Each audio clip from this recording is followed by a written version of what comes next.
All right, so today we're diving into something I think pretty fascinating. Oh, yeah. It's how Indonesia counts votes Yeah. and figures out, who wins their regional elections. Right.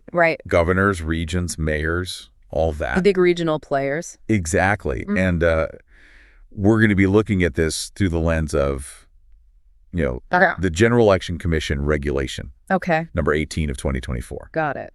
So this is, straight from the source. Right to the heart of it. Yeah.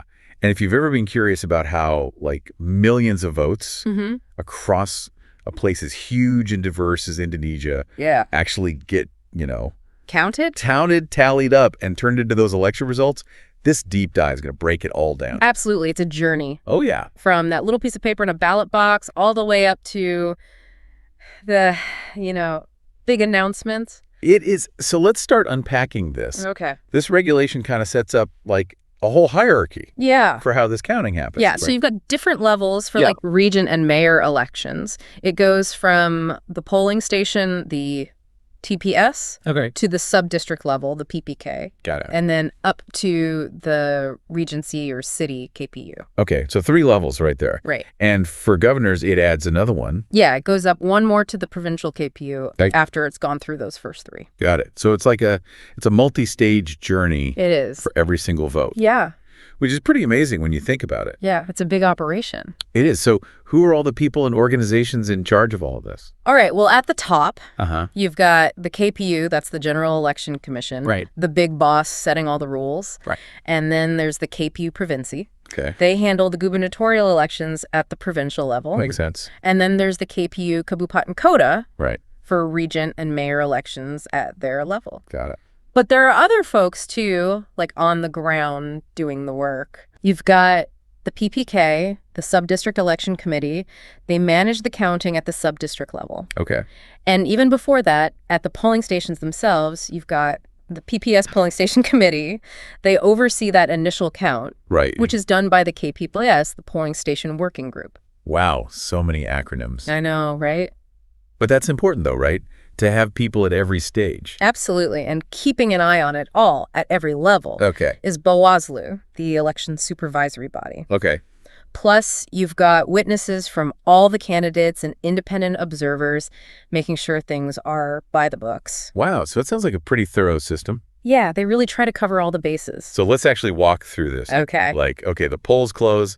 What happens to those ballot boxes? All right. So they're sealed up tight at the TPS. Right. And then they get taken, usually with a police escort for safety, over to the PPS. Same day. Usually, yeah, that's the goal, to keep things moving. Wow. And then from there, they go to the PPK.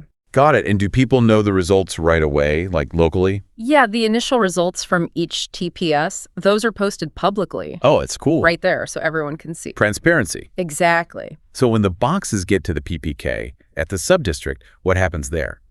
So that's where it gets really interesting. Okay. They open the boxes, right? And they compare what's inside the actual vote counts from each polling station to the official records, making sure everything matches. So it's like a double check. Yeah, a really important check. Wow. And it's all done in open meetings with the witnesses and observers there. Okay. They write down any disagreements or objections, anything like that, make it all official. Makes sense. So like a paper trail. Exactly. Everything. Right. Yeah, so once they've got all the sub-district results compiled, they send those up to the KPU at the regency or city level. Okay. So the KPU, Kabupaten Kota, gets all these sub-district results. Right. What do they do with them? Pretty much the same thing, verification and consolidation. But now for all the sub-districts, again, public meetings, transparency is key here. Right. And this is where they figure out the official results for the regent and mayor elections. Okay. And they announce those publicly. Got it. But if it's a governor race, those results go up another level to the KPU Provinsi. Right, the provincial level. Exactly. So the KPU Provinsi, they're doing the final count for governors. Yep, they get the consolidated results from every regency and city in the province. Wow. Do their final verification, again, in public meetings with all the witnesses and observers present. Okay. And then, boom, they announce the winners of the gubernatorial election. Wow. It's really amazing how much emphasis they put on making sure everything is out in the open. Right. I think that's super important for people to trust the system. Absolutely. It's not just happening behind closed doors. Yeah, with all these witnesses and observers at every stage? Right. It's all part of the plan. So they're not just like rubber stamping everything. No, they're there to make sure everything's legit. Got it. So all this documentation, the witnesses, the public meetings, it all kind of adds up to... It builds that trust. Right. And they even use specific forms, to keep track of everything. Really? Yeah, like Model C Hassle from the polling stations. Okay. And then Model D Hassle as the results move up the ladder. Huh, so like a paper trail. Exactly. You can trace everything back. That's really interesting. Now, are recounts ever a thing?